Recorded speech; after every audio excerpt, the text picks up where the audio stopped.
Éviter de FOMO sur les altcoins ce week-end. Alors oui, tout est vert, tout le monde est content, tout le marché monte. On a même un Solana à quasiment plus de 8% de hausse sur la journée, un Cardano à 5% de hausse et même un Avax à quasiment 6% de hausse. Et vous allez me dire, Mathis, quand est-ce que je peux rentrer sur les altcoins? Quand est-ce que je peux investir dans le marché? Eh bien, je vais vous donner trois raisons de pourquoi il faut attendre et ne pas investir maintenant. Première raison, c'est logique, on n'essaie pas d'investir sur un actif quand il est en train de monter comme ça, mais qui chute et qui corrige.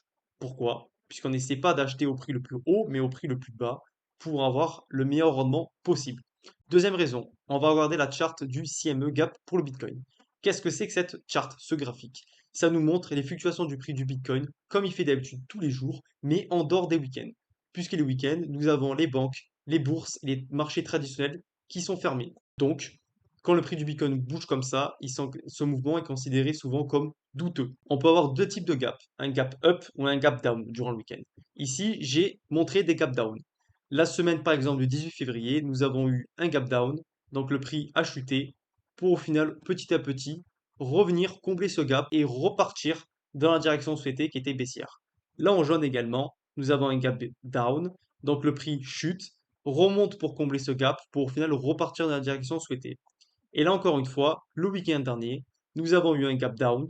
Et là, on est en train de combler au fur et à mesure ce gap, ce qui est déjà le cas, pour potentiellement repartir à nouveau dans la direction souhaitée. Pourquoi? Puisque la trend du Bitcoin en ce moment est simplement baissière. Pourquoi? Puisqu'à chaque fois, on crée des sommets plus bas que le précédent. Donc la trend est simplement baissière. Troisième raison, on regarde la dominance du Bitcoin. Qu'est-ce que c'est la dominance du Bitcoin? C'est la totalité des liquidités du marché qui sont déversées seulement dans le Bitcoin. Donc actuellement à 63,34%, ce qui signifie qu'on a approximativement 36% des autres liquidités qui sont déversées dans l'Ethereum et les altcoins. Donc très peu. Comment ça fonctionne? Quand la dominance du Bitcoin est très haute, ça veut dire que le prix des altcoins est très bas. Et quand la dominance du Bitcoin est très basse, ça veut dire que les altcoins sont très hauts, qui coûtent cher. Ce que j'aime bien utiliser pour savoir où est-ce qu'on en est, on prend le retracement de Fibonacci du top jusqu'au bottom et on appuie. On observe trois niveaux de retracement, le 0,5, 0,68 et 0,75, 0,786.